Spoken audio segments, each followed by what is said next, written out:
My autistic 5th grade son is being told he can't go on the end of the year field trip because he couldn't find friends to share a room with. Posted by you/Tanklin. My 5th grader is on the high-functioning end of the autism spectrum. This is his second year in the gifted and talented program, and he loves it.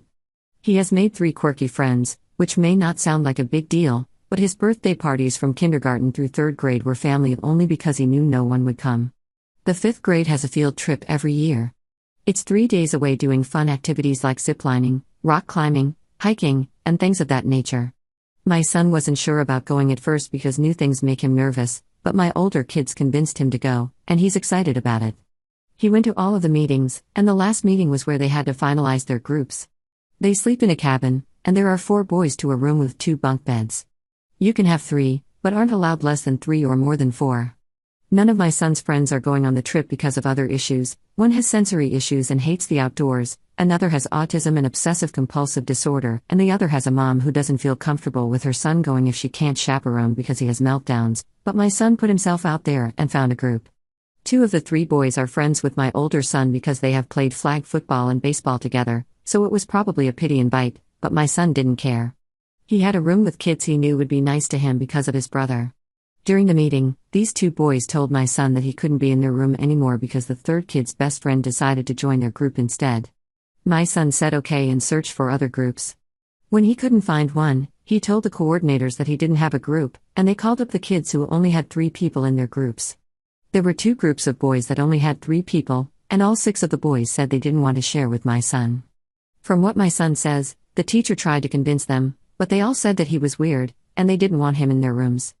My son was told that he cannot attend this trip because he does not have a group to room with, even though there are 2 beds on the boys' side not being used. There is room, but those boys don't want to share with him.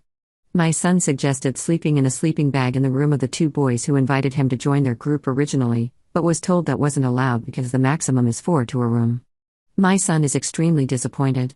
He is such a shy kid, and for him to find a group, get kicked out, those searching for another group, tell the coordinators that he didn't have a group, get turned down by 6 boys who all said he was weird, try to come up with another solution, and continuously get rejected showed a lot from him. In the past, he would have just left the room when it became overwhelming, but he wants this bad and was willing to fight for it. I want this for him. It's a trip that my older 2 kids still talk about, and I know he would enjoy it. He had a group and planned ahead. He was told last minute that his group dropped him in favor of another kid who came in last minute. There are spaces available, and we already paid. The school offered a full refund. Should I just take the refund and shut up? I know this may not seem like a big deal, and we could do something similar, but it was a way for him to experience something with his classmates. I don't know how many more of those opportunities he will have, and he really wanted this one bad. Am I overreacting or should I go to the school about this? /relevant comments. Commenter. This is seriously one of the worst instances of teacher-enabled and supported bullying I've heard about. I'm completely shocked. What kind of person is this teacher? Where is it acceptable to say no, he can't come because he's weird? I would absolutely raise hell.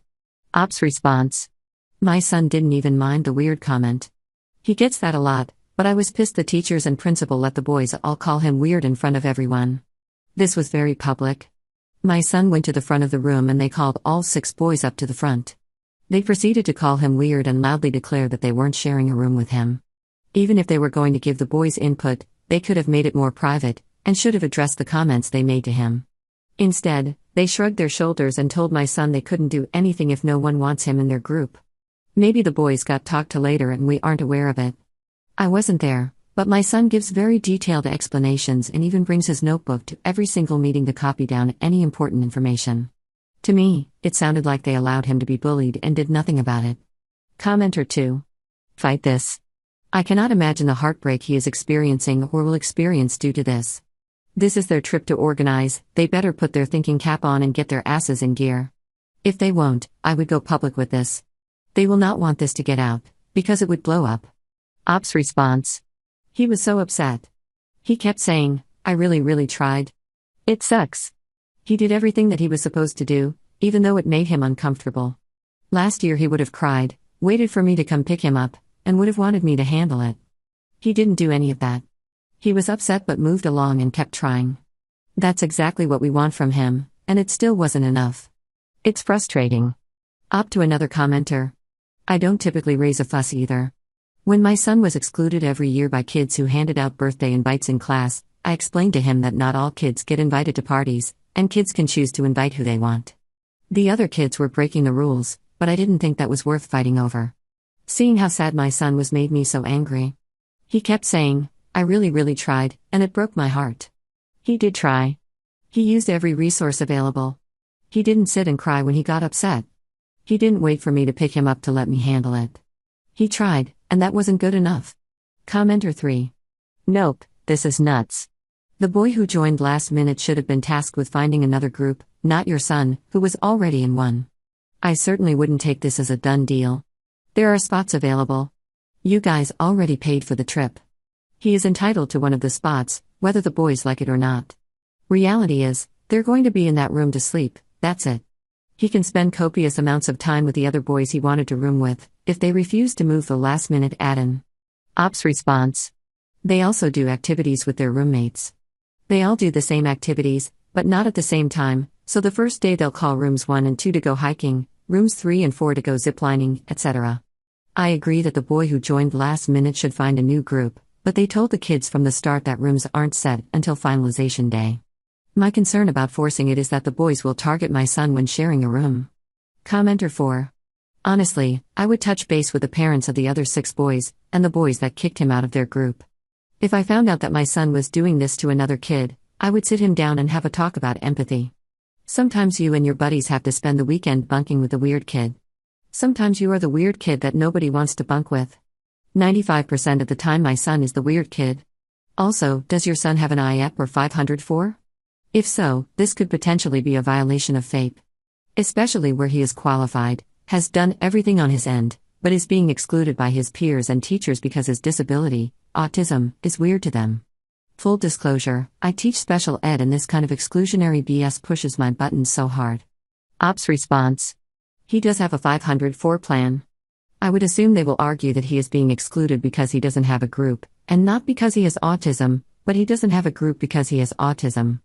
They are very connected. I'm going to see about reaching out to the other parents. My son only knew the names of a few of the boys who called him weird, but I will try to contact the moms of the original boys and the third who invited his friend and excluded my son. Up to another commenter. This is a small town in Texas. Update 3 weeks later. I posted about 3 weeks ago because my son was told he couldn't go on an end-of-the-year field trip. I'll link the story at the bottom and wasn't planning on updating, but I checked my messages and have tons of PMs from people. I was nervous about giving an update because I didn't think people cared, but I recently saw that someone made a blog post about it. I wanted to share my side of the story. Be careful what you put on Reddit, y'all. Update. I asked my son what he wanted to do, and he said he wanted to go on the trip. I told him that I would go to the school with him and speak to the principal, who was one of the people who told him he can't go on the trip. We met with the principal, and he asked my son which group he wanted to share with. My son said he didn't want to share with the groups that called him weird because he didn't want to be bullied by the boys the entire trip. As I mentioned in my original post, there is next to no supervision in the cabins at night. The principal told my son there were no other rooms left, and my son said he wanted back in his original group. The principal told him that's not possible because they already have 4 and already finalized the group, but I called BS on that. They can't erase a name? Maybe this makes me into a snowplow mom or whatever, but this wasn't fair to my son. He did everything right and was being told his options are to either not go on the trip or sleep with kids who are going to torment him. My son said that one of the kids told him that he still wants to share and asked if we could have him come to the office. The principal called one of the original group members down to the office, and he admitted that he wanted to share with my son but felt like he had to go along with his friends. Otherwise, he'd be the odd man out and would be searching for another group. He was clearly broken up about it and felt bad. I get it. He's a 5th grade boy who was told it's either him or my son, and he put my son on the chopping block to save himself. Understandable behavior from a preteen. He said he still wanted to share with my son though, so they called one of the other original boys down. He's good friends with my older son and said he never wanted to make my son feel bad. He said he'd be open to sharing too.